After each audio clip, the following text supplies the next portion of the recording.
સૌપ્રથમ Google chrome ખોલો. અહીંયા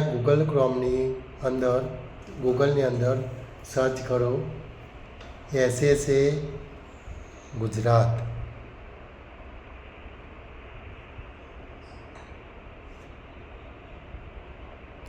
SSA ગુજરાતની અંદર CTS ખોલો.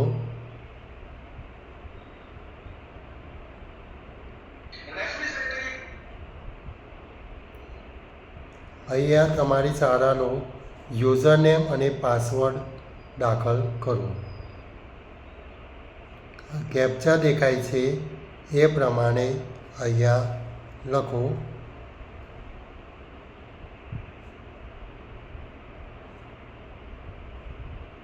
અને લોગિન ઉપર ક્લિક કરો.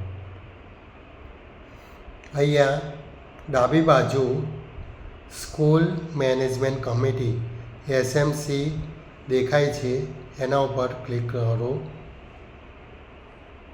અહીંયા ખાલી જગ્યા દેખાશે બાજુમાં, જેની અંદર હોદ્દો SMC, વ્યક્તિનું નામ, જાતિ, મોબાઈલ નંબર, વાલીના બાળકનું ધોરણ, વાલીના બાળકનું નામ, આ બધી જ વિગતો એ તમે ભરી દો અને સબમિટ ઉપર ક્લિક કરો.